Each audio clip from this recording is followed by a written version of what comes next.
Good morning once again बेटा। तो आज हम स्टार्ट करेंगे second chemical properties of metals. First one हम लोग डिस्कस कर लिए हैं, reaction of metals with oxygen. अब आज दूसरी केमिकल प्रॉपर्टीज़ की डिस्कस करेंगे, reaction of metals with water. Metals water के साथ कैसे रिएक्ट करता है। ओके बेटा, तो ऑक्सीजन के साथ जो रिएक्टिविटी की सीरीज़ है वही सीरीज़ जो है हम यहाँ भी फॉलो करेंगे, और वही सीरीज़ में मेटल्स जो है वाटर के साथ भी रिएक्ट करता है। तो उसमें हमने बताया था आपको कि सबसे ज़्यादा पोटेशियम रिएक्टिव होता है, सोडियम से थोड़ा सा ज़्यादा, फिर पोटेशियम, फिर सोडियम होता है, फिर उसके बाद हम लोग कैल्शियम, फिर मैग्नीशियम, फिर एल्युमिनियम, फिर उसके बाद जिंक, आयरन है, जिंक है, कॉपर है, ये सब डिस्कस करेंगे। ओके, तो वही सीरीज़ रहेगी। तो चलते हैं, स्टार्ट करते हैं। तो बेटा होता क्या है कि मेटल्स जब रिएक्ट करता है वाटर के साथ, तो वाटर के साथ ये रिएक्ट करके मेटल का हाइड्रोक्साइड, मेटल हाइड्रोक्साइड और मेटल ऑक्साइड, दोनों ध्यान देना, दो चीज़ हमने लिखा है, और metal oxide and hydrogen gas evolve करता है। कौन सी गैस इवॉल्व करता है? हाइड्रोजन गैस इवॉल्व करता है। ध्यान देंगे हमारी बात पे। When metal react with water, okay, it form metal hydroxide और मेटल ऑक्साइड। कुछ केसेस में मेटल हाइड्रोक्साइड फॉर्म होते हैं, कुछ केसेस में मेटल के ऑक्साइड फॉर्म होते हैं, और बोथ के साथ हाइड्रोजन गैस इवॉल्व होता है। कौन सी गैस इवॉल्व होता है? हाइड्रोजन गैस इवॉल्व होता है। ओके, तो ये एक जनरल जो है केमिकल प्रॉपर्टी है इसकी, या केमिकल रिएक्शन का रिप्रेजेंटेशन है कि मेटल वाटर के साथ रिएक्ट करेगा तो मेटल के हाइड्रोक्साइड और मेटल के ऑक्साइड बनाएगा और हाइड्रोजन गैस इवॉल्व करेगा। ओके, अभी हमने सीरीज़ की बात की, तो सबसे पहले हमने कहा था ज़्यादा रिएक्टिव कौन है? पोटेशियम, फिर सोडियम हो गया, फिर इसके बाद कैल्शियम हो गया, फिर मैग्नीशियम है, इसके बाद एल्युमिनियम है। ओके, एल्युमिनियम के बाद आपका आयरन हो जाएगा, फिर जिंक हो गया, कॉपर हो गया, लेड हो गया, ये सब हो गए। ओके, तो यहाँ पे स्टार्ट हम करते हैं। ये रिएक्टिविटी यहाँ पे डिक्रीज़ करेगी, रिएक्टिविटी क्या करेगी? डिक्रीज़ करेगी। तो अब हम स्टार्ट करते हैं मेटल का। तो फर्स्ट वन जैसे हमने बताया था बेटा कि रिएक्टिविटी जिसकी हाई होगी वो विगरसली फास्टली रिएक्ट करेगा, जिसकी रिएक्टिविटी लो होगी वो फास्टली नहीं रिएक्ट करेगा, और उसका रिएक्शन कराने के लिए, उसमें रिएक्शन कराने के लिए हमें हीट देनी पड़ेगी। वो हीट हम या तो किसी सोर्स से देंगे, किसी भी तरह से, चाहे हीट करें उसको, चाहे कोई सोर्स अप्लाई करे उससे, ताकि उसको एनर्जी मिले। तो वही यहाँ भी हम कंटिन्यू करेंगे। तो पहले हम देखते हैं पोटेशियम का। पोटेशियम कोल्ड वाटर के साथ, किस वाटर के साथ बेटा? कोल्ड वाटर के साथ जनरली रिएक्ट कर जाता है, और रिएक्ट करके ये पोटेशियम हाइड्रोक्साइड फॉर्म करता है और हाइड्रोजन गैस इवॉल्व करता है। ओके, क्या फॉर्म करता है? पोटेशियम हाइड्रोक्साइड फॉर्म करता है और हाइड्रोजन गैस इवॉल्व कर देता है। ओके, ठीक है। यहाँ पे बैलेंस कर लेंगे इसको, तो 2KOH हो जाएगा। ठीक है। अब ये सोडियम का भी देख लेते हैं। सोडियम रिएक्ट करेगा और वाटर के साथ, ये भी कोल्ड वाटर के साथ रिएक्ट करता है, और रिएक्ट करके सोडियम हाइड्रोक्साइड फॉर्म कर देगा और हाइड्रोजन गैस इवॉल्व होगा। कौन सी गैस इवॉल्व होगी? हाइड्रोजन गैस इवॉल्व होगी। ठीक है बेटा। ओके, अब यहाँ पे आप लिख सकते हैं ये एक्वस है, ये भी एक्वस है, ये हाइड्रोजन गैस है, तो गैस लिख देंगे। ठीक है बेटा, ये सॉलिड है, ये भी सॉलिड है, और ये तो जानते ही लिक्विड है, वाटर है। ओके, तो ये दोनों रिएक्शन क्या होता है? कोल्ड वाटर के साथ होता है। तो आप इस पर लिख लेंगे cold water, because due to reactivity, sodium और पोटेशियम की रिएक्टिविटी हाई है, इसलिए क्या करते हैं? कोल्ड वाटर के साथ रिएक्ट कर जाते हैं। कोल्ड वाटर यहाँ लिख दे रहे हैं दोनों। ठीक है बेटा। और फिर वही बात, जैसे ऑक्सीजन के साथ रिएक्ट करते हैं तो ये विगरस रिएक्शन होता है, वेरी फास्ट रिएक्शन होता है।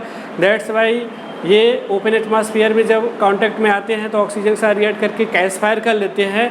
यहाँ भी वही प्रॉब्लम है कि जब सोडियम और पोटेशियम को वाटर के कांटेक्ट में हम ले जाते हैं, तो वाटर के कांटेक्ट में जैसे ही आता है तो विगरसली और वेरी फास्टली रिएक्शन करता है, और उस फास्ट रिएक्शन में बहुत ही फास्टली हाइड्रोजन गैस लिबरेट होती है, और हाइड्रोजन गैस एक कंबस्टिबल गैस है, दैट्स वाई वो कैच फायर कर लेती है और वाटर में कैच फायर हो जाता है। ओके, तो इसको नोट करना चाहें तो नोट आप कर सकते हैं कि sodium and potassium react with cold water very violently.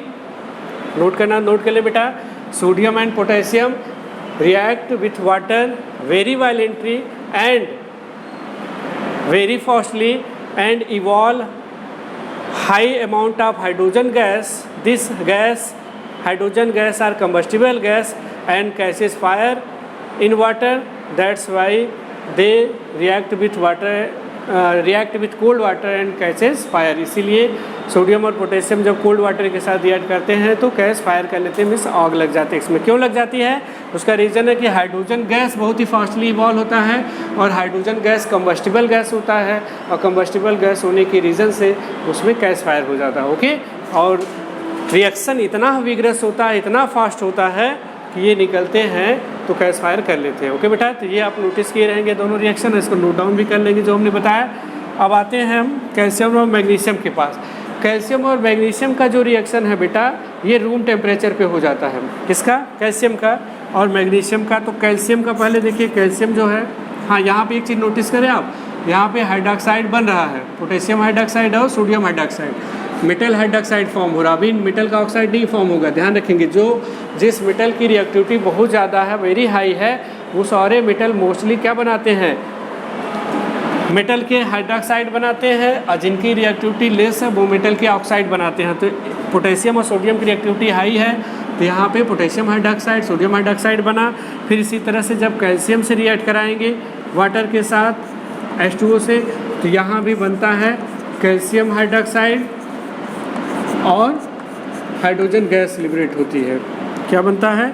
Calcium hydroxide बनता है और हाइड्रोजन गैस लिबरेट होती है। ओके बेटा, हाँ, और मैग्नीशियम का भी इसी तरह से रिएक्शन होता है Mg का, और Mg का जब रिएक्शन होगा H2O के साथ तो ये भी मैग्नीशियम हाइड्रॉक्साइड फॉर्म करेगा, MgOH ट्वाइस और प्लस हाइड्रोजन गैस लिबरेट होगी। ठीक है बेटा, ये कैल्शियम तो ऑक्सीजन वाटर के साथ जो है रूम टेम्परेचर पे रिएक्ट करता है, रूम टेम्परेचर पे। रूम टेम्परेचर पे मीन्स नॉर्मल वाटर आप कर सकते हो, किस पे? नॉर्मल वाटर पे ये रिएक्शन टेक प्लेस करेगा। ठीक है, कौन सा? कैल्शियम के साथ। इसको आप लिखना चाहें तो लिख सकते हैं नॉर्मल वाटर पे होगा ये रिएक्शन। रूम टेम्परेचर पे वाटर कैसा रहेगा? नॉर्मल रहेगा ना, नॉर्मल वाटर पे रिएक्शन होगा। और इसको हमें हीट करना पड़ेगा, तो ये हॉट वाटर के साथ होता है। कौन? मैग्नीशियम का हॉट वाटर के साथ रिएक्शन होता है। ओके, यहाँ लिख देंगे हॉट वाटर। ठीक है बेटा, और कैल्शियम और मैग्नीशियम जब वाटर के साथ रिएक्ट करते हैं तो कैल्शियम और मैग्नीशियम फ्लोट करने लगते हैं वाटर पे, बिकॉज कैल्शियम और मैग्नीशियम के रिएक्शन के थ्रू जो हाइड्रोजन गैस फॉर्म होती है वो हाइड्रोजन गैस बबल्स के रूप में निकलते हैं वाटर में, और उस बबल्स पे कैल्शियम और मैग्नीशियम के जो पार्टिकल हैं स्टिक कर जाते हैं, इसलिए फ्लोट करते हैं वाटर में। ठीक है, क्या करते हैं? फ्लोट। कौन? कैल्शियम और मैग्नीशियम। क्या कैसे फ्लोट करते हैं? During the reaction of water they produce hydrogen gas. Hydrogen gas in water form bubbles. Bubbles of hydrogen gas के बबल्स के सरफेस पे कैल्शियम और मैग्नीशियम स्टिक कर जाता है, इसलिए इनको फ्लोटिंग मेटल्स भी कहते हैं और ये फ्लोट करते हैं। ध्यान देना हमारी बात पे। ओके, तो क्या होता है ये? Due to bubbles of hydrogen gas sticking on its surface, calcium और मैग्नीशियम, ये देखो ऐसे हाइड्रोजन गैस है H2 गैस, यहाँ पे हाइड्रोजन गैस हमने बना दिया। ओके, इसमें जो है कैल्शियम का जो है एटम स्टिक कर गया या कैल्शियम का पार्टिकल स्टिक कर गया, इसमें मैग्नीशियम का पार्टिकल स्टिक कर गया, तो क्या करेगा? बबल्स के साथ हाइड्रोजन के फ्लोट करेगा कि नहीं फ्लोट करेगा? करेगा फ्लोट। ओके, चलिए ठीक है। अब हम बात करते हैं, इसको आप नोट कर लेंगे। अब हम बात करते हैं एल्युमिनियम, आयरन और जिंक की। चलिए इरेज करें बेटा, इसको वीडियो पॉज करके आप नोट कर लेंगे। तो एल्युमिनियम है, आयरन है, जिंक है, इन सब का रिएक्शन कैसे होता है वाटर के साथ? तो बेटा ये सब रिएक्शन नॉर्मल वाटर या कोल्ड वाटर से नहीं करेंगे, ये हॉट वाटर से भी रिएक्शन जनरली नहीं करते। तब कैसे रिएक्शन करते हैं? इनको रिएक्शन कराने के लिए हमें स्टीम प्रोवाइड कराना पड़ता है। क्या प्रोवाइड करना पड़ता है? स्टीम प्रोवाइड करना पड़ता है। ओके, चलिए, तो एल्युमिनियम के साथ अगर आपको रिएक्शन कराना है तो आप इस पर स्टीम प्रोवाइड करेंगे। स्टीम जानते हैं ना? हाँ, स्टीम। ओके, तो स्टीम प्रोवाइड करेंगे तब जाके ये बन जाएगा, एल्युमिनियम ऑक्साइड बन जाएगा और इससे हाइड्रोजन गैस लिबरेट होगी। कौन सी गैस लिबरेट होगी? हाइड्रोजन गैस लिबरेट होगी। ओके बेटा? हाँ, तो इस तरह से ये देखिए हम बैलेंस कर लेंगे इसमें इसको, और यहाँ हो जाएगा आपका 3H2 हाइड्रोजन गैस हो गया। ये एल्युमिनियम ऑक्साइड है, ये स्टीम है। उसी तरह से आयरन को रिएक्ट कराना है, ठीक है? तो यहाँ भी क्या होगा, वाटर के साथ जब हम रिएक्ट कराएंगे OH2O के साथ, तो ये क्या है, स्टीम। स्टीम के साथ रिएक्शन होगा तो यहाँ बन जाएगा Fe3O4 plus hydrogen gas evolve हो जाएगी। कौन सी गैस इवॉल्व हो जाएगी? Hydrogen gas. 4H2 कर देंगे। ओके बेटा? तो स्टीम्स के साथ रिएक्शन करा रहे तभी रिएक्शन हो रहा, अदरवाइज रिएक्शन नहीं होता। उसी तरह से जिंक है, जेडेन का वाटर के साथ रिएक्ट करा देंगे स्टीम के साथ, तो यहाँ हो जाएगा जिंक ऑक्साइड बन जाएगा और हाइड्रोजन गैस इवॉल्व हो जाएगी। ठीक है बेटा? ये सॉलिड है, ये भी सॉलिड ध्यान रखेंगे, ये भी सॉलिड है और यहाँ पे हाइड्रोजन गैस फॉर्म होगा। ओके, ये भी स्टीम है। तो यहाँ पे नॉर्मल या हॉट वाटर से रिएक्शन नहीं हो रहा है, स्टीम प्रोवाइड करना पड़ रहा है। ओके, तो ध्यान देना इस बात की। और स्टीम का जो स्टेज है वो क्या होगा? Gaseous state. स्टीम क्या होती है? गैस होती है, भाप होती है, वेपर होती है। ठीक है बेटा? इसके बाद आप जनरली लिख लेंगे एक नोट्स बना के कि लेड है, कॉपर है, silver, gold do not react with water. Lead,